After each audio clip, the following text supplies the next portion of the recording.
ಫೇಸ್ಬುಕ್ನಲ್ಲಿ ಕಮೆಂಟ್ ಬಾಕ್ಸ್ನಲ್ಲಿ ಒಂದು ವ್ಯಕ್ತಿ ಕ್ರಿಸ್ಮಸ್ ಹಬ್ಬದ ಕುರಿತು ಒಂದು ಪೋಸ್ಟ್ ಮಾಡಿದ್ರು. ಅವರು ಹೀಗೆ ಬರೆದುಕೊಂಡಿದ್ರು, ಯೇಸು ಬಾಲರು ದನದ ಕೊಟ್ಟಿಗೆಯಲ್ಲಿ ಹುಟ್ಟಿದ್ರು ಅಂತ ಕೇಕ್ ವೈನ್ ಕೊಟ್ಬಿಟ್ರೆ ಸಾಕ ಅಂತ ಪ್ರಶ್ನೆ ಮಾಡಿದಾಗ ಒಬ್ಬ ಕಮೆಂಟ್ ವ್ಯಕ್ತಿ ಈ ತರ ಹೇಳಿದ, ನಾವು ಕೇಕ್ ಹಂಚುವ ಮೂಲಕ ಸುವಾರ್ತೆ ಸಾರ್ತೀವಿ, ವೈನ್ ಕೊಡುವ ಮೂಲಕ ಸುವಾರ್ತೆ ಸಾರ್ತೀವಿ.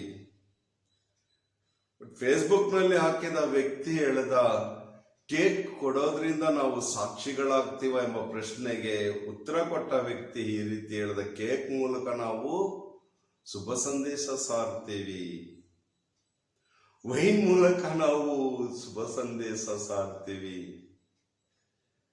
ಇರಬಹುದು ಕ್ರಿಸ್ತ ಜನನದ ಸಂಕೇತವಾಗಿ ನಾವು ವೈನ್ ಹಾಗೂ ಕೇಕ್ ಕೊಡುವ ಮೂಲಕ ಅನೇಕರಿಗೆ ಕ್ರಿಸ್ತ ಜನನವನ್ನ ಸಾರ್ತೀವಿ. ಕೇಕ್ ಕೊಡುವ ಮೂಲಕ ಕ್ರಿಸ್ತನ ಜನನವನ್ನ ಸಾರ್ತೇವೆ. ಆದರೆ ಜನನವನ್ನ ಸಾರುವ ನಾವು ಆ ಜನನ ಯಾವುದಕ್ಕಾಗಿ ಆಯಿತು ಎಂಬುದನ್ನು ಅವರಿಗೆ ವಿವರಿಸಲು ಸಾಧ್ಯವಾಗುತ್ತಾ? ಕ್ರಿಸ್ತನ ಜನನ ದಿನವನ್ನ ಆಚರಿಸಿ ಸಂತೋಷದಿಂದ ಕೇಕ್ ವೈನ್ ಕೊಡುವ ನಾವು 25ನೇ ತಾರೀಕು ಅಂದರೆ ಡಿಸೆಂಬರ್ 25ನೇ ತಾರೀಕು ಸೀಮಿತವಾಗಿ ಬಿಟ್ಬಿಡ್ತೀವ? ಅವತ್ತು ಒಂದಿನ ಕೇಕ್ ಕೊಟ್ರೆ ಸುವಾರ್ತೆ ಸಾರ್ದಂಗ ಆಗ್ಬಿಡುತ್ತಾ? 2024 ವರ್ಷಗಳಿಂದ ಕ್ರಿಸ್ತ ಜನನ ಸಾರ್ತಲೇ ಇದೆ. ಎಷ್ಟು ಜನಕ್ಕೆ ಮುಟ್ಟಿದೆ? ಅನೇಕ ವರ್ಷಗಳಿಂದ ನಾವು ಮನೆಯಲ್ಲಿ ದನದ ಕೊಟ್ಟಿಗೆಯನ್ನ ಕಟ್ಟಿ ಮನೆ ಮೇಲೆ ಸ್ಟಾರ್ ಹಾಕಿ ಕ್ರಿಸ್ತ ಜಯಂತಿಯನ್ನ ಆಚರಿಸ್ತಿದ್ದೀವಿ. ಮನೇಲಿ ಯಾಕೆ ದನದ ಕೊಟ್ಟಿಗೆಯನ್ನ ಕಟ್ಟಬೇಕು, ಮನೆ ಮೇಲೆ ಯಾಕೆ ಸ್ಟಾರ್ ಏರಿಸ್ಬೇಕು ಅನ್ನೋದನ್ನ ನಾವು ಅರ್ಥ ಮಾಡಿಕೊಂಡು ಈ ಕಾರ್ಯ ಮಾಡ್ತಾ ಇದ್ದೀವ? ನಕ್ಷತ್ರದ ದೌತ್ಯವೇನು ಅಂದ್ರೆ ನಕ್ಷತ್ರದ ಕೆಲಸವೇನು? ಆ ದನದ ಕೊಟ್ಟಿಗೆ ಯಾವುದಕ್ಕಾಗಿ ಉಪಯೋಗವಾಯಿತು ಇದನ್ನು ನಾವು ಅರಿತುಕೊಳ್ಳಲು ಸಾಧ್ಯವಾಗಿದೆಯಾ? ಪ್ರತಿ ವರ್ಷ ಲೌಕಿಕವಾಗಿ ಆಲೋಚನೆ ಮಾಡಿ ಶಾಪಿಂಗು ಪ್ಲಾಪಿಂಗು ಅಂತ ಹೋಗಿ ಹಬ್ಬ ಆಚರಣೆ ಮಾಡ್ತೀವಿ. ರಾತ್ರಿ ಬಲಿಪೂಜೆಗೆ ಹೋಗಿ ಸುವಾರ್ತೆ ಸಾರ್ತೀವಿ. ನಾವು ಬಲಿಪೂಜೆಯಲ್ಲಿ ಭಾಗವಹಿಸಿ ಬಂದು ವೈನ್ ಕೇಕ್ ಕೊಟ್ಟು ಮೋಜು ಮಾಡ್ತೀವಿ. ಇದಕ್ಕೆ ಉತ್ತರ ಶುಭ ಸಂದೇಶ ಸಾರ್ತೀವಿ ಅನ್ನೋದು ಎಷ್ಟು ಒಳ್ಳೆಯ ಉತ್ತರ. ಆ ವ್ಯಕ್ತಿ ಅರಿತುಕೊಳ್ಬೇಕು. ಕ್ರಿಸ್ತ ಜನನವಾಗಿ 2024 ವರ್ಷಗಳಾಯಿತು, ಇನ್ನು ಬಾಲಕರಾಗಿಯೇ ಇದ್ದಾರಾ? ಕ್ರಿಸ್ತನ ಜನನದ ಕುರಿತು ದೇವದೂತರು ಕುರುಬರಿಗೆ ಹೇಳಿದ್ರು, ಹಿಂದೆ ದಾವೀದನ ಊರಿನಲ್ಲಿ ರಕ್ಷಕನೊಬ್ಬನು ಜನಿಸಿದಾನೆ. ಸ್ವರ್ಗದಲ್ಲಿ ದೇವರಿಗೆ ಮಹಿಮೆ, ಭೂಲೋಕದಲ್ಲಿ ದೇವರುಳಿದ ಮಾನವರಿಗೆ ಶಾಂತಿ ಸಮಾಧಾನ. ಕ್ರಿಸ್ತ ಜಯಂತಿ ಆಚರಿಸಿದವ್ರಿಗೆಲ್ಲ ಶಾಂತಿ ಸಮಾಧಾನ ಹೇಳ್ತಾ ಇಲ್ಲ ದೇವದೂತ ಹೇಳ್ತಾ ಇದ್ದಾನೆ, ದೇವರೊಲಿದ ಮಾನವರಲ್ಲಿ ಶಾಂತಿ ಸಮಾಧಾನ. ಕ್ರಿಸ್ತ ಕೊಠಡಿಯಲ್ಲಿ ದನದ ಕೊಟ್ಟಿಗೆಯಲ್ಲಿ ಜನಿಸಿದ್ರು ಅಲ್ಲ, ಕ್ರಿಸ್ತ ಹುಟ್ಟಿದ ನಂತರ ದನದ ಕೊಟ್ಟಿಗೆಯಲ್ಲಿ ಬೆಚ್ಚಗೆ ಇರಲು ಇಟ್ಟಿದ್ರು. ಆ ಕ್ರಿಸ್ತ ಜನನವನ್ನ ಸಾರುವ ನಾವು ಕ್ರಿಸ್ತ ಜಯಂತಿ ಯಾವುದಕ್ಕಾಗಿ ಆಯಿತೆಂದು ಅರಿತು ಸಾರ್ತಾ ಇದ್ದೀನ? ಕ್ರಿಸ್ತನ ಜನನ ಯಾವುದಕ್ಕಾಗಿ ಆಯಿತು? ಸರ್ವ ಜನಾಂಗದ ಉದ್ಧಾರಕ್ಕಾಗಿ ತನ್ನ ಏಕೈಕ ಪುತ್ರನನ್ನ ಇಡೀ ಮಾನವ ಕುಲಕ್ಕೆ ಧಾರೆ ಎರೆದರು ದೇವರು. ಯೇಸು ಕ್ರಿಸ್ತರು ಈ ಜಗತ್ತಿನಲ್ಲಿ ಜನಿಸಿ ಮನುಷ್ಯರಾಗಿ ದೇವರಾಗಿ 33 ವರ್ಷಗಳು ಜೀವಿಸಿ ಸರ್ವ ಮನುಷ್ಯರಿಗಾಗಿ ತನ್ನ ಪ್ರಾಣವನ್ನೇ ತ್ಯಾಗ ಮಾಡಿ ತನ್ನ ಪರಿಶುದ್ಧ ರಕ್ತದಿಂದ ಪಾಪಗಳನ್ನ ತೊಳೆದು ಪಾಪಿಗಳನ್ನ ಆ ರಕ್ತದಿಂದ ಕ್ರಯಕ್ಕೆ ಕೊಂಡುಕೊಂಡು ಪಿತ ದೇವರ ದತ್ತು ಮಕ್ಕಳಾಗಿ ನಮ್ಮನ್ನ ದೇವರಿಗೆ ದಾನವಾಗಿ ಕೊಟ್ಟರು. ಮೃತರಾಗಿ 3ನೇ ದಿನ ಪುನರುತ್ಥಾನರಾಗಿ 40ನೇ ದಿನ ಮೋಕ್ಷಾರೋಹಣವಾಗುವಾಗ ಪ್ರೇಷಿತರ ಕಾರ್ಯಕಲಾಪಗಳಲ್ಲಿ 1ನೇ ಅಧ್ಯಾಯದಲ್ಲಿ ನಾವು ನೋಡ್ತೀವಿ, ಯೇಸು ಸ್ವರ್ಗಾರೋಹಣವಾಗುವಾಗ ಶಿಷ್ಯರು ಅವರನ್ನೇ ನೋಡುತ್ತಾ ಇರುವಾಗ ದೇವದೂತ ಹೇಳ್ತಾನೆ, ನೀವ್ಯಾಕೆ ತದೇಕಚಿತ್ತವಾಗಿ ಆತನನ್ನೇ ನೋಡುತ್ತಿದ್ದೀರಿ? ಆತ ಹೇಗೆ ಮೇಲೇರಿ ಹೋಗುವನು ಹಾಗೆ ಇಳಿದು ಬರುವನು. Praise the Lord. Hallelujah, hallelujah. ಕ್ರೈಸ್ತನು ಬರುವ ಸಂಕೇತ. ಆಗಮನ ಕಾಲ ಅಂತ ನಾವು ಮಾಡ್ತೀವಿ. ಆ ಕ್ರಿಸ್ತನು ಬರುವಾಗ ನಾನು ಹೇಗೆ ಸಿದ್ಧಳಾಗಿರ್ಬೇಕು, ಇದನ್ನ ನಾವು ಅರಿತುಕೊಳ್ಳಬೇಕು. ನನಗೆ ನೆನಪು ಬಂದಿದ್ದರಿಂದ, ನನಗೆ ಜ್ಞಾನ ಬಂದಿದ್ದರಿಂದ ನಾನು ಕ್ರಿಸ್ಮಸ್ ಆಚರಣೆ ಕೇಕು ವೈನ್ ಕೊಟ್ಟು ಆಚರಿಸ್ತಾ ಇದ್ದೀನಿ, ಮನೇಲಿ ಗೋಧಲಿ ಕಟ್ತಾ ಇದ್ದೀನಿ. ಕ್ರಿಸ್ತನಾದ ನಾನು, ಕ್ರಿಸ್ತ ಜನಿಸಿದ್ದು ಯಾವುದಕ್ಕಾಗಿ, ಕ್ರಿಸ್ತನ ದೌತ್ಯವೇನು, ಕ್ರಿಸ್ತ ನಮಗೆ ಹೇಳಿರುವ ಕಾರ್ಯವೇನು, ಇದನ್ನು ಅರಿತುಕೊಂಡು ಆಗಮನ ಕಾಲವನ್ನ ನಾನು ಆಚರಿಸುತ್ತಾ ಬಂದು ಕ್ರಿಸ್ತನ ಜಯಂತಿಯ ಅಂದು ದಿನ ನನ್ನ ಹೃದಯವನ್ನ ತೆರೆದು ನನ್ನ ಹೃದಯದಲ್ಲಿ ಕ್ರಿಸ್ತನು ಜನಿಸಿದಾನೆ ಎಂದು ಸಾರುವ ಸಂಕೇತವೇ ಆಗಮನ ಕಾಲದಲ್ಲಿ ಈಗಿನ 2024ನ ಕ್ರಿಸ್ಮಸ್. ನನ್ನ ಹೃದಯದಲ್ಲಿ ಕ್ರಿಸ್ತ ಜನಿಸಿದಾನೆ ಎಂದು ಸಾರಬೇಕು. ನಾನು ಕ್ರಿಸ್ತನಾಗಿ ಮಾನಸಾಂತರ ಹೊಂದಿದ್ದೀನಿ ಅಂತ ನಾನು ಸಾರಬೇಕು. ಕ್ರಿಸ್ತನ ಮನೋಭಿಮಾನಗಳು ನಮ್ಮಲ್ಲಿ ಇದೆ ಎಂದು ಸಾರಬೇಕು. ಕ್ರಿಸ್ತನ ಎಲ್ಲಾ ಆಲೋಚನೆಗಳು ನನ್ನಲ್ಲಿ ಇದೆ ಅಂತ ಸಾರಬೇಕು. ಕ್ರಿಸ್ತನನ್ನ ಎದುರುಗೊಳ್ಳಲು ನಾನು ಸಿದ್ಧನಾಗಬೇಕು. ಇದನ್ನ ಒಂದು ಕೇಕ್ಗೂ ಒಂದು ವೈನ್ಗೂ ಕಂಪೇರ್ ಮಾಡಿ ನಾನು ಕೇಕ್ ಕೊಡುವ ಮೂಲಕ ಶುಭ ಸಂದೇಶ ಸಾರ್ತೀನಿ. ನಾನು ಕೇಕ್ ಕೊಡುವ ಮೂಲಕ ಕ್ರಿಸ್ತನಿಗೆ ಸಾಕ್ಷಿ ಆಗ್ತೀನಿ ಅಲ್ಲ.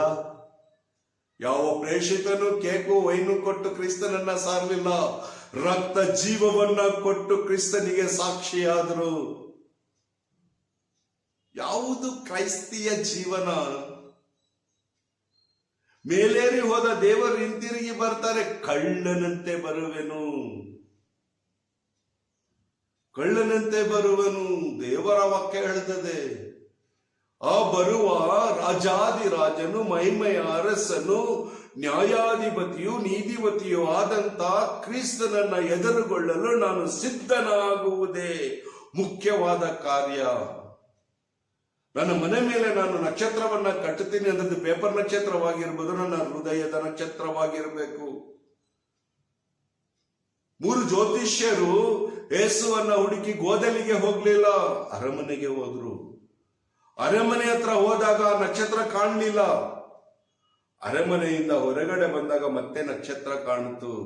ಅದು ಲೌಕಿಕವಾದವನ್ನ ಬಿಂಬಿಸಲು ಅಲ್ಲ ನಕ್ಷತ್ರ ಬಂದಿದ್ದು, ಅರಮನೆಯನ್ನ ತೋರಿಸಲು ಅಲ್ಲ ನಕ್ಷತ್ರ ಬಂದಿದ್ದು, ಅರಸನ ಮನೆಯ ಮೇಲೆ ಬಂದಲ್ಲ ನಕ್ಷತ್ರ ನಿಂತಿದ್ದು. ಆ ನಕ್ಷತ್ರದ ದೌತ್ಯ ಕ್ರಿಸ್ತನು ಜನಿಸಿದಂತಹ ಸ್ಥಳವನ್ನ ಜೋಯಿಸರಿಗೆ ತೋರಿಸುವ ಒಂದು ಮಾರ್ಗಸೂಚಿ, ಒಂದು ಕ್ರಿಸ್ತನ ಮಾರ್ಗವನ್ನ ಅವರಿಗೆ ತೆರೆದು ತೋರಿಸಿದಂತಹ ಉನ್ನತವಾದ ನಕ್ಷತ್ರ. ಕ್ರಿಸ್ತನು ಈ ಜಾಗದಲ್ಲಿ ಜನಿಸಿದ್ದಾನೆ ಎಂಬುವ ಸಂಕೇತ ಆ ನಕ್ಷತ್ರ. ನನ್ನ ಮನೆಯ ಮೇಲೆ ಒಂದು ಸ್ಟಾರ್ ಹಾಕಿ ಅದಕ್ಕೆ ಲೈಟ್ ಹಾಕಿ ಮನೆ ಒಳಗೆ ಗೋದಲಿ ಇಟ್ಟು ಗೋದಲಿಯಲ್ಲಿ ಮಣ್ಣಿನ ಪ್ರತಿಮೆ ಯೇಸು ಬಾಲರನ್ನ, ಮಾತೆ ಮರಿಯಳನ್ನ, ಜೋಸೆಫರನ್ನ, ಕತ್ತೆ ಕೋಣ ಕುರಿಗಳನ್ನೆಲ್ಲ ಇಟ್ಟು ನಾನು ಆಚರಣೆ ಮಾಡಿಬಿಟ್ರೆ ನಮ್ಮ ಹೃದಯದಲ್ಲಿಯೂ ನಮ್ಮ ಮನೆಯಲ್ಲಿಯೂ ಯೇಸು ಜನಿಸಿದಾರ? ಅಥವಾ ಆ ನಕ್ಷತ್ರವನ್ನು ಇಟ್ಟಿದೀವಲ್ಲ ಮೇಲೆ, ಆ ನಕ್ಷತ್ರದ ಸಂಕೇತ ಈ ಮನೆಯಲ್ಲಿ, ಈ ಜಾಗದಲ್ಲಿ ಕ್ರಿಸ್ತ ಜನಿಸಿದಾನೆ ಎಂಬುವ ಸಂಕೇತ. ನಮ್ಮ ಮನೆಯಲ್ಲಿ ಜನಿಸಿದಾರ?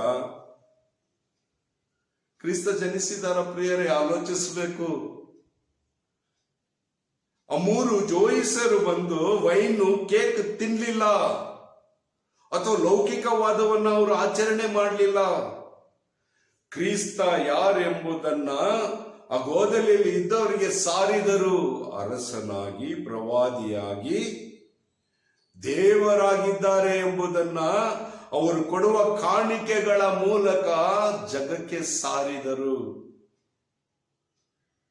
ಇದಾಗಿದೆ ಕ್ರೈಸ್ತ ಜಯಂತಿ, ಕ್ರೈಸ್ತ ಆರಾಧನೆಯ ದಿನ.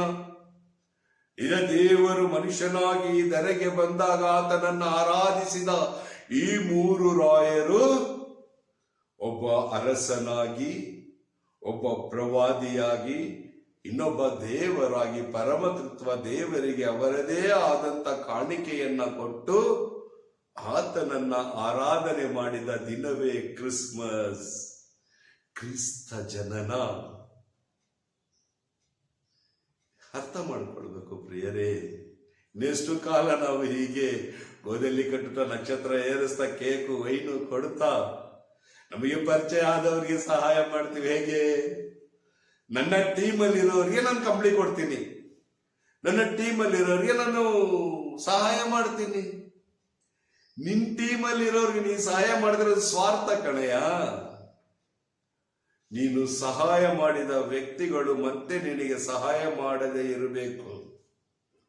ಬಲಹೀನರು, ನಿರ್ಗತಿಕರಿಗೆ ಸಹಾಯ ಮಾಡಬೇಕು. ಈ ಎರಡನೇ ಬಾರಿ ಕ್ರಿಸ್ತನು ಬರುವಾಗ ನಾವು ಪರಸೇವೆಯಲ್ಲಿ ಇರಬೇಕೆಂದು ದೇವರ ವಚನ ನಮಗೆ ಸಾರುತ್ತೆ. ಇಗೋ, ಎರಡನೇ ಬಾರಿ ಬರುವಾಗ ಯೇಸು ಕ್ರಿಸ್ತರು ಸಾಯಲು ಬರೋದಿಲ್ಲ, ಸಿಲುಬೆ ಹೊರಲು ಬರೋದಿಲ್ಲ. ಯೇಸು ಕ್ರಿಸ್ತರು ನಮಗೆ ನ್ಯಾಯ ನಿರ್ಣಯಿಸಲು ಬರ್ತಾರೆ, ನ್ಯಾಯಾಧಿಪತಿಯಾಗಿ ಬರ್ತಾರೆ. ಆತ ನಮ್ಮನ್ನ ಪ್ರಶ್ನಿಸಲು ಬರ್ತಾನೆ. ಆತ ಏನ್ ಹೇಳಿದ್ದಾನೆ? ಆತನು ಎರಡನೇ ಬಾರಿ ಬರುವಾಗ ವಿಶ್ವಾದ್ಯಂತ, ಜಗದಾದ್ಯಂತ, ಲೋಕಾದ್ಯಂತ ನಾವು ಆತನ ಸುವಾರ್ತೆಯನ್ನು ಸಾರಿರಬೇಕೆಂದು ಆತ ಹೇಳಿರುವುದು. ಮತ್ತಾಯನ ಶುಭ ಸಂದೇಶದಲ್ಲಿ 25ನೇ ಅಧ್ಯಾಯದಲ್ಲಿ 31ರಿಂದ ವಾಕ್ಯ ನಮಗೆ ಏನನ್ನ ಸಾರುತ್ತೆ? ಈ ಆಧುನಿಕ ಜಗತ್ತಿನಲ್ಲಿ ಕ್ರಿಸ್ಮಸ್ ಅನ್ನ ಈಗ ನಾವು ಮಾಡ್ತಾ ಇರುವ ಉದ್ದೇಶ ಏನಾಗಿದೆ? ಆ ಕ್ರಿಸ್ಮಸ್ ಮಾಡುವ ಉದ್ದೇಶದ ಕುರಿತು ಬೈಬಲ್ ಏನ್ ಹೇಳುತ್ತೆ? ಅವು ಬೈಬಲ್ ಮೂಲಕ ತಿಳಿದುಕೊಳ್ಳಬೇಕು. ಬನ್ನಿ, ಬೈಬಲ್ ಏನ್ ಹೇಳುತ್ತೆ? ಮತ್ತಾಯನ ಶುಭ ಸಂದೇಶ 25ನೇ ಅಧ್ಯಾಯವನ್ನು ನೋಡೋಣ. 31ರ ವಾಕ್ಯ. ಪರಸೇವೆಯೇ ಪರಮಾತ್ಮನ ಸೇವೆ. ನರಪುತ್ರನು ತನ್ನ ಮಹಿಮೆಯಲ್ಲಿ ಸಮಸ್ತ ದೇವದೂತರ ಸಮೇತ ಬರುವಾಗ ತನ್ನ ಮಹಿಮಾನ್ವಿತ ಸಿಂಹಾಸನದಲ್ಲಿ ಆಸೀನನಾಗಿರುವನು. Second coming. ಎರಡನೇ ಬಾರಿ ರಾಜಾದಿ ದೈವ ಮಹಿಮೆಯಲ್ಲಿ ಬರುವ ನನ್ನ ಕ್ರಿಸ್ತ ಮಗುವಾಗಿ ಬರೋದಿಲ್ಲ. ತಿರ್ಗಾ ನನಗಾಗಿ ಸೆಲ್ಬೆ ಹೊರನ್ನು ಬರ್ತಾ ಇಲ್ಲ. ವಾಕ್ಯ ಹೇಳ್ತಾ ಇದೆ, ನರಪುತ್ರನು ನನ್ನ ಮಹಿಮೆಯಲ್ಲಿ ಸಮಸ್ತ ದೇವದೂತರ ಸಮೇತ ಬರುವಾಗ ತನ್ನ ಮಹಿಮಾನ್ವಿತ ಸಿಂಹಾಸನದಲ್ಲಿ ಆಸೀನನಾಗಿರುವನು. ರಾಜ್ಯ ಅರಸನಾಗಿ ಕರ್ತನು ಬರ್ತಾನೆ. ಸರ್ವ ಜನಾಂಗಗಳನ್ನು ಆತನ ಸಮ್ಮುಖದಲ್ಲಿ ಒಟ್ಟುಗೂಡಿಸಲಾಗುವುದು. ಕುರುಬನು ಕುರಿಗಳನ್ನು ಆಡುಗಳಿಂದ ಬೇರ್ಪಡಿಸುವಂತೆ ಆತನು ಅವರನ್ನು ಬೇರ್ಪಡಿಸುವನು. ಕುರಿಗಳನ್ನು ತನ್ನ ಬಲಗಡೆಯಲ್ಲಿಯೂ ಆಡುಗಳನ್ನು ತನ್ನ ಎಡಗಡೆಯಲ್ಲಿಯೂ ಇರಿಸುವನು. ಆಗ ಅರಸನು ತನ್ನ ಬಲಗಡೆಯಲ್ಲಿ ಇರುವ ಜನರಿಗೆ, ನನ್ನ ಪಿತನಿಂದ ಧನ್ಯರೆನಿಸಿಕೊಂಡವರೇ, ಬನ್ನಿ, ಲೋಕಾದಿಯಿಂದ ನಿಮಗಾಗಿ ಸಿದ್ಧ ಮಾಡಿದ ಸಾಮ್ರಾಜ್ಯವನ್ನು ಸ್ವಾಸ್ಥ್ಯವಾಗಿ ಪಡೆಯಿರಿ. ಅನುಗ್ರಹ. ಎರಡನೇ ಬಾರಿ ಬರುವಾಗ ತಮ್ಮನ್ನ ಆಶೀರ್ವದಿಸಿ ಅವರ ರಾಜ್ಯದಲ್ಲಿ ಬಾಧ್ಯರಾಗಿ ಮಾಡಲು ಬರ್ತಾರೆ. ದನದ ಕೊಟ್ಟಿಗೆಯಲ್ಲಿ ಮಲಗಲು ಅಲ್ಲ, ಅಥವಾ ಕಲ್ವಾರಿಯಲ್ಲಿ ಮತ್ತೊಮ್ಮೆ ನಮಗೆ ಸಾಯಲು ಅಲ್ಲ. ವಾಕ್ಯ ಸ್ಪಷ್ಟವಾಗಿ ಹೇಳುತ್ತಾ ಇದೆ, ಅವರ ರಾಜ್ಯ ಸ್ಥಾಪನೆ ಆಗುತ್ತೆ. ಇಗೋ, ಅವರ ಸಾಮ್ರಾಜ್ಯವನ್ನು ಸ್ವಾಸ್ಥ್ಯವಾಗಿ ಪಡೆಯಿರಿ. ನೋಡಿ, ನಮಗೆ ಅವರ ಸಾಮ್ರಾಜ್ಯವನ್ನು ಪಡೆಯುವ ಅಧಿಕಾರ ಕೊಡಲು ಬರ್ತಾ ಇದ್ದಾರೆ. ಏಕೆಂದರೆ ನಾನು ಹಸಿದಿದ್ದೆ, ನನಗೆ ಆಹಾರ ಕೊಟ್ಟಿರಿ, ಬಾಯಾರಿದೆ, ಕುಡಿಯಲು ಕೊಟ್ಟಿರಿ, ಅಪರಿಚಿತನಾಗಿದ್ದೆ, ನನಗೆ ಆಶ್ರಯ ಕೊಟ್ಟಿರಿ, ಬಟ್ಟೆ ಬರಿ ಇಲ್ಲದೆ ಇದ್ದೆ, ನನಗೆ ಉಡಲು ಕೊಟ್ಟಿರಿ, ರೋಗದಿಂದಿದ್ದೇ ನನ್ನನ್ನು ಆರೈಕೆ ಮಾಡಿದ್ದೀರಿ, ಬಂದಿಯಾಗಿದ್ದೇ ನೀವು ನನ್ನನ್ನು ಸಂಧಿಸಿದ್ದೀರಿ ಎಂದು ಹೇಳುವನು. ಅದಕ್ಕೆ ಆ ಸಜ್ಜನರು, ಸ್ವಾಮಿ, ತಾವು ಯಾವಾಗ ಹಸಿದಿದ್ದದ್ದನ್ನು ಕಂಡು ನಾವು ಆಹಾರ ಕೊಟ್ಟೆವು, ಬಾಯಾರಿದ್ದನ್ನು ಕಂಡು ಕುಡಿಯಲು ಕೊಟ್ಟೆವು, ಯಾವಾಗ ತಾವು ಅಪರಿಚಿತರಾಗಿದ್ದನ್ನು ಕಂಡು ನಾವು ಆಶ್ರಯ ಕೊಟ್ಟೆವು, ಬಟ್ಟೆ ಬರಿ ಇಲ್ಲದನ್ನು ಕಂಡು ಉಡಲು ಕೊಟ್ಟೆವು, ತಾವು ರೋಗಿಯಾಗಿರುವುದನ್ನು ಅಥವಾ ಬಂದಿಯಾಗಿರುವುದನ್ನು ಕಂಡು ನಾವು ಬಂಧಿಸಲು ಬಂದೆವು ಎಂದು ಕೇಳುವರು. ಆಗ ಅರಿಶನು ಪ್ರತ್ಯುತ್ತರವಾಗಿ, ಈ ನನ್ನ ಸಹೋದರರಲ್ಲಿ, ಅರ್ಥ ಮಾಡ್ಕೊಳ್ಳಿ, ಈ ನನ್ನ ಸಹೋದರರಲ್ಲಿ ಒಬ್ಬನಿಗೆ, ಅವನೆಷ್ಟೇ ಕನಿಷ್ಠನಾಗಿರಲಿ, ನೀವು ಹೀಗೆ ಮಾಡಿದಾಗಲೆಲ್ಲ ಅದನ್ನು ನನಗೆ ಮಾಡಿದ್ದೀರಿ ಎಂದು ನಿಮಗೆ ಸತ್ಯವಾಗಿ ಹೇಳುತ್ತೇನೆ ಎಂದರು. Praise the Lord. Hallelujah, hallelujah. ಇದಾಗಿದೆ ಕ್ರಿಸ್ಮಸ್, ಇದಾಗಿದೆ ನನ್ನ ಸಿದ್ಧತೆ. ನನ್ನ ನೆರೆಯವರು ನನ್ನಂತೆ ಸಂತೋಷವಾಗಿರಬೇಕು, ನನ್ನ ನೆರೆಯವರು ನನ್ನಂತೆ ರಕ್ಷಣೆ ಪಡೆದಿರಬೇಕು, ರಕ್ಷಣೆಯ ಮಾರ್ಗದಲ್ಲಿ ನಡಿಬೇಕು. ಅದೆಲ್ಲವನ್ನ ಯೇಸು ಕ್ರಿಸ್ತರ ನಾಮದಲ್ಲಿ ನಾವು ಇದೆಲ್ಲವನ್ನ ಮಾಡಲು ನಮಗೆ ದೇವರು ಕಳಿಸಿಕೊಟ್ಟಿರುವುದು, ನಮ್ಮನ್ನು ಅನುಗ್ರಹಿಸಿರುವುದು, ನಮ್ಮನ್ನು ಆಶೀರ್ವದಿಸಿರುವುದು, ನಮಗೆ ಆಸ್ತಿ ಪಾಸ್ತಿಯನ್ನ ಕೊಟ್ಟಿರುವುದು, ನಮಗೆ ಬೇಕಾಗಿರುವ ಎಲ್ಲವನ್ನ ಕೊಟ್ಟಂತ ದೇವರು ಹೇಳುವುದು, ನೀನು ನಿನ್ನಲ್ಲಿರುವುದನ್ನ ಪರರಿಗೆ ಕೊಡು. ಈ ಕ್ರಿಸ್ಮಸ್ ನಾವೆಷ್ಟು ಜನ ಕೊಟ್ಟಿದ್ದೀವಿ? ನಾವೆಷ್ಟು ಜನ ಕೊಟ್ಟಿದ್ದೀವಿ ಸ್ವಾಮಿ ಹೇಳಿ? ಬಿರು ತುಂಬಾ ಬಟ್ಟೆ ಇದ್ರು ಮತ್ತೆ ಬಟ್ಟೆ ತಗೊಳ್ತೀವಿ, ಒಂದಲ್ಲ ಎರಡು ಜೊತೆ, ಕ್ರಿಸ್ಮಸ್ಗೆ ಮತ್ತೆ ನ್ಯೂ ಇಯರ್ಗೆ. ನಮ್ಮ ಕಣ್ಣ ಮುಂದೆ ಒಬ್ಬ ಭಿಕ್ಷುಕ ಬಂದ್ರು, ನಾವು ದುಡ್ಡು ಕೊಡಲ್ಲ. ಹಲವಾರು ವರ್ಷಗಳ ಹಿಂದೆ ಚರ್ಚ್ಗಳ ಮುಂದೆ ಭಿಕ್ಷುಕರು ಭಿಕ್ಷೆ ಬೇಡಲು ಕುಳಿತುಕೊಳ್ತಾ ಇದ್ರು. ಜನರು, ಫಾದರಿಗಳು, ಫಾಸ್ಟ್ರಿಗಳು ಅವರಿಗೆ ಸಹಾಯ ಮಾಡ್ತಾ ಇದ್ರು. ಇತ್ತೀಚಿನ ದಿನಗಳಲ್ಲಿ ಚರ್ಚ್ ಮುಂದೆ ಭಿಕ್ಷುಕರೇ ಕೂರೋದಿಲ್ಲ. ಕಾರಣ, ಯಾರು ಸಹ ಭಿಕ್ಷುಕರಿಗೆ ದುಡ್ಡು ಹಾಕೋದಿಲ್ಲ. ಬಿಳಿ ಅಂಗಿ ಹಾಕಿರೋರಿಗೆ, ಪ್ರೋತ್ಸಾಹಿಸುವವರಿಗೆ, ತನ್ನನ್ನು ಮೆಚ್ಚುಗೆ ಪಡಿಸುವವರಿಗೆ ಕೊಟ್ಬಿಟ್ಟು ಭಿಕ್ಷುಕರನ್ನ, ನಿರ್ಗತಿಕರನ್ನ ನಿರಾಕರಿಸಿ, ನಮಗೆ ಹೆಸರು ಬೇಕು, ಲೌಕಿಕವಾದವನ್ನ ಪಡೆದುಕೊಳ್ಳಬೇಕು, ಲೌಕಿಕವಾದ ಸನ್ಮಾನ ಬೇಕು ಎಂದು ನಾವು ಆತೊರೆಯುತ್ತಾ ಕ್ರೈಸ್ತ ಜಯಂತಿಯನ್ನು ಆಚರಿಸಿದರೆ ಪ್ರಯೋಜನ ಏನಿದೆ? ಇಲ್ಲಿ ಹೇಳ್ತಾ ಇದ್ದಾರೆ, ಈ ಕಾರ್ಯವನ್ನ ಮಾಡಬೇಕು. ಇದಕ್ಕೆ ವಿರುದ್ಧವಾಗಿ ಹೇಳ್ತಾರೆ, ಇದೆಲ್ಲವನ್ನ ನೀವು ಮಾಡದೆ ಹೋದ್ರೆ ಶಾಪಗ್ರಸ್ತರೇ. ಸರಿ, ನೀವು ಆಹಾರ ಕೊಟ್ಟಿಲ್ವಾ ಹಸಿದವರಿಗೆ? ಬಟ್ಟೆ ಇಲ್ದವರಿಗೆ ಬಟ್ಟೆ ಕೊಡ್ಲಿಲ್ವಾ? ಬಂದಿದ್ದರನ್ನ ನೀವು ನೋಡ್ಲಿಲ್ವಾ? ರೋಗಿಗಳಿಗೆ ಸಂಧಿಸ್ಲಿಲ್ವಾ? ಇಗೋ ಚಳಿಯಲ್ಲಿದ್ದವರಿಗೆ ಒದಿಕೆ ಕೊಡ್ಲಿಲ್ವಾ? ನೀವೆಲ್ಲರೂ ಶಾಪಗ್ರಸ್ತರೇ. ಸರಿ, ಬೈಬಲ್ ಹೇಳುತ್ತೆ ನೋಡಿ, 41ನೇ ವಾಕ್ಯದಿಂದ, ಅನಂತರ ಆತನು ತನ್ನ ಎಡಗಡೆ ಇರುವವರನ್ನ ನೋಡಿ, ಶಾಪಗ್ರಸ್ತರೇ, ನನ್ನಿಂದ ತೊಲಗಿರಿ, ಪಿಶಾಚಿಗೂ ಅವರ ದೂತರಿಗೂ ಸಿದ್ಧ ಮಾಡಿರುವ ಆರದ ಬೆಂಕಿಗೆ ಬೀಳಿರಿ, ಏಕೆಂದರೆ ನಾನು ಹಸಿದಿದ್ದೆ, ನೀವು ನನಗೆ ಆಹಾರ ಕೊಡಲಿಲ್ಲ, ಬಾಯಾರಿದೆ, ಕುಡಿಯಲು ಕೊಡಲಿಲ್ಲ, ಅಪರಿಚಿತನಾಗಿದ್ದೆ, ನನಗೆ ಆಶ್ರಯ ನೀಡಲಿಲ್ಲ, ಬಟ್ಟೆ ಬರೆ ಇಲ್ಲದೆ ಇದ್ದೆ, ನನಗೆ ಉಡಲು ಕೊಡಲಿಲ್ಲ, ರೋಗಿಯಾಗಿದ್ದೆ, ಬಂದಿಯಾಗಿದ್ದೆ, ನೀವು ನನ್ನನ್ನ ಸಂಧಿಸಲಿಲ್ಲ ಎಂದು ಹೇಳುವನು.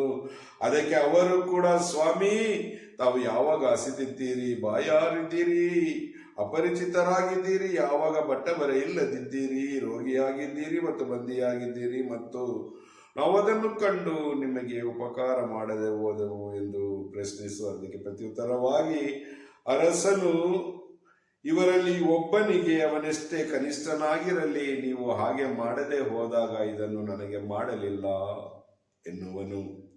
ಹೀಗೆ ಈ ದುರ್ಜನರು ಶಿಕ್ಷೆಗೂ, ಆ ಸಜ್ಜನರು ನಿತ್ಯ ಜೀವಕ್ಕೂ ಹೋಗುವರು ಎಂದು ಹೇಳಿದರು. Praise the Lord. ಹಾಲೆಲೂಯಾ.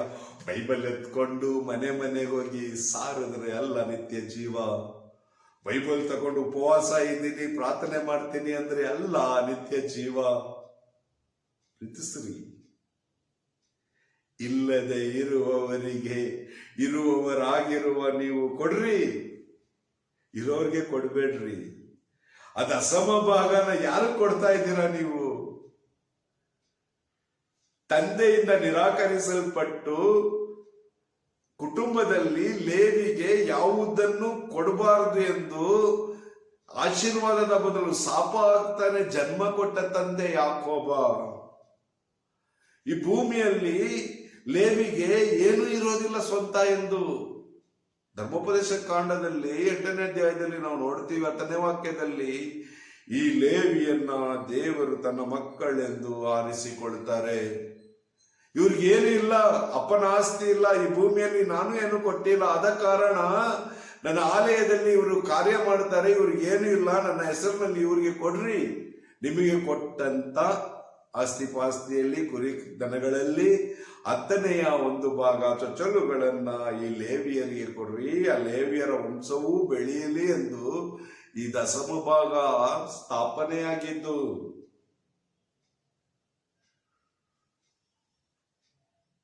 ಯಾಕೋಬನು ಆದಿಕಾಂಡ 30ನೇ ಅಧ್ಯಾಯದಲ್ಲಿ ನಾವು ನೋಡುವಾಗ ಬೆತ್ತೇಲ್ ಎಂಬುವ ಸ್ಥಳದಲ್ಲಿ ವಾಗ್ದಾನ ಮಾಡ್ತಾನೆ, ನೀವು ನನಗೆ ಕೊಟ್ಟಂತ ಎಲ್ಲಾ ಆಸ್ತಿ ಪಾಸ್ತಿಯಲ್ಲೂ ದಶಮ ಭಾಗವನ್ನ ನಿಮಗೆ ಕೊಡ್ತೀನಿ.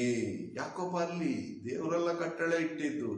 ಯಾಕೋಬ ಅಲ್ಲಿ ಹೇಳ್ತಾನೆ, ಅದನ್ನ ಮುಂದುವರಿಸಿಕೊಂಡು ಬಂದು ಯಾಕೋಬನ ಸಂತತಿಗೆ ಹೇಳ್ತಾರೆ, ನಿನ್ನ ಸಂತತಿಯಲ್ಲಿ ಒಬ್ಬನನ್ನ ನಿಮ್ಮ ಅಪ್ಪ ಶಪಿಸಿದ್ದಾನೆ, ಆದ ಕಾರಣ ಅವರೇ ನನ್ನ ಮಕ್ಕಳು, ನಾನು ಅವರಿಗೆ ತಂದೆ, ನಾನು ನಿನಗೆ ಕೊಟ್ಟಿದ್ರಲ್ಲಿ ಅವರಿಗೆ 10ನೇ ಒಂದು ಭಾಗವನ್ನ ಕೊಡು. ಈಗ ಯಾರ ಹತ್ರ ಇಲ್ಲ ರೀ, ಯಾರ ಹತ್ರ ಇಲ್ಲ. ಭಕ್ತ ದೇವರ ಹತ್ರ ಪ್ರಾರ್ಥನೆ ಮಾಡ್ತಾನೆ, ಸಭೆ ನಡೆಸುವವರು ಭಕ್ತನ ಹತ್ರ ಪ್ರಾರ್ಥನೆ ಮಾಡ್ತಾರೆ. ಭಕ್ತರು ನೀವು ಆ ಸಭೆಯ ಪ್ರಮುಖನಿಗೆ ನಿಮ್ಮ ದಶಮ ಭಾಗನ ಕೊಡ್ತೀರಾ, ಅವರು ಉದ್ಧಾರ ಆಗ್ತಾರೆ. ಆದ್ರೆ ಭಕ್ತ ನೀನು ಅವ್ರ ಹತ್ರ ಹೋಗಿ ಕಷ್ಟ ಹೇಳುವಾಗ ಪ್ರಾರ್ಥನೆ ಮಾಡೋಣ ಅಂತ ಹೇಳ್ತಾರೆ.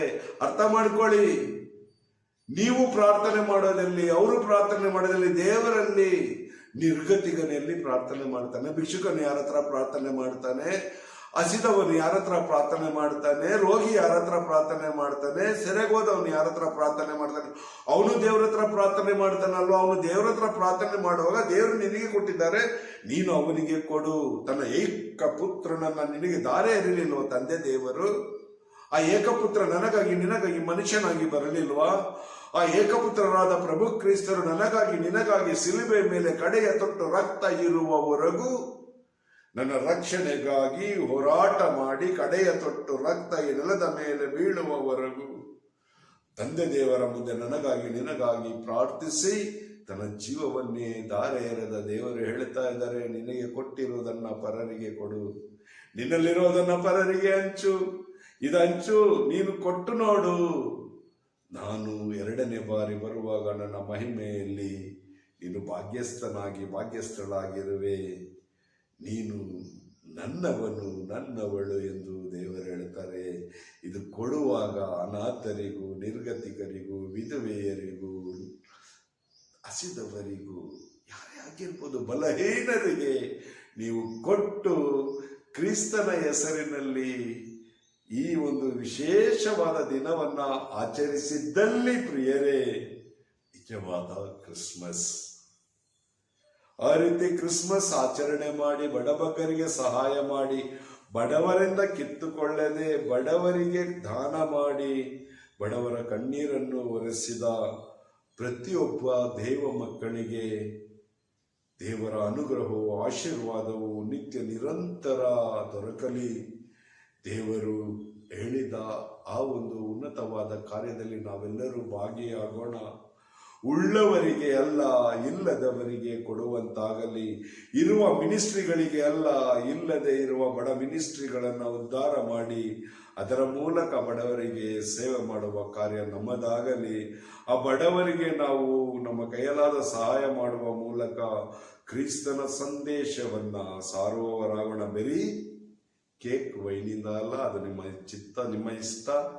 ನೀವು ಕೇಕ್ ಕೊಟ್ಕೊಳ್ಳಿ, ವೈನ್ ಕೊಟ್ಕೊಳ್ಳಿ, ಸಂತೋಷದಿಂದ ಜೀವನ ಮಾಡಿ. ಆದರೆ ಒಬ್ಬ ಕ್ರೈಸ್ತ ಮತ್ತಾಯನ ಶುಭ ಸಂದೇಶದಲ್ಲಿ 25ನೇ ಅಧ್ಯಾಯ 31ರಿಂದ 50 ತನಕ ಇರುವ ವಚನಗಳಲ್ಲಿ ಬರೆದಿರುವಂತೆ ಈ ಆಧುನಿಕ ಜಗತ್ತಿನಲ್ಲಿ ಜೀವಿಸಬೇಕಾಗಿದೆ. 2ನೇ ಬಾರಿ ಬರುವಾಗ ನಾನು ಫಾಸ್ಟರ್ ಆಗಿದ್ದೀನಿ, ಫಾದರ್ ಆಗಿದ್ದೀನಿ, ಬ್ರದರ್ ಆಗಿದ್ದೀನಿ ಅಂದ್ರೆ ಸ್ವರ್ಗ ಸಿಗಲ್ಲ. ದೇವರ ಮುಂದೆ ನಾನು ನಿಂತಾಗ ಕುರಿಯಾಗಿರ್ಬೇಕು, ಹಾಡಾಗಿರಬಾರ್ದು. ಹಾಡು ಏನ್ ಮಾಡುತ್ತೆ? 101 ಸೊಪ್ಪನ್ನ ಮೇಯ್ಬಿಡುತ್ತೆ, ಎಲ್ಲಾನ ಮೇಯ್ಕೊಂಡಿರುತ್ತೆ ಹಾಡು. ಕುರಿ ಹಾಗಿಲ್ಲ, ಅದಕ್ಕೆ ಬೇಕಾದದನ್ನ ತಿಂದು ಬಿಟ್ಟು ಬಿಡುತ್ತೆ. ಹಾಗೆ ನಮಗೆ ಬೇಕಾದದನ್ನ ತಕೊಂಡು ಸಾಕು ಅನ್ನುವಾಗ ಬೇರೆಯವರಿಗೆ ಕೊಡೋಣ. ಆ ಬಲಗಡೆ ನಿಲ್ಲುವ ಕುರಿಗಳಾಗಿ 2ನೇ ಬಾರಿ ಬರುವ ಏಸಪ್ಪನನ್ನ ಎದುರುಗೊಳ್ಳಲು ಒಂದೊಳ್ಳೆಯ ಕ್ರೈಸ್ತರಾಗಲು ಪವಿತ್ರಾತ್ಮರು ನಮಗೆ ಕೃಪೆಯನ್ನ, ಅನುಗ್ರಹವನ್ನ ತೋರಲೆಂದು ನಮ್ಮೆಲ್ಲರನ್ನ, ನಮ್ಮ ಇಡೀ ಜಗತ್ತಿನಲ್ಲಿರುವ ಎಲ್ಲಾ ಜನಾಂಗಗಳ ಮಾನಸಾಂತರಕ್ಕಾಗಿ ಈ ಕ್ರಿಸ್ಮಸ್ ಹಬ್ಬ ಮತ್ತು ಬರಲಿರುವ ಹೊಸ ವರ್ಷ ಹಬ್ಬವನ್ನು ಸಮರ್ಪಿಸಿ ಪವಿತ್ರಾತ್ಮರ ಕೃಪೆಗಾಗಿ ನಾವು ಪ್ರಾರ್ಥಿಸೋಣ. ಆಮೇನ್.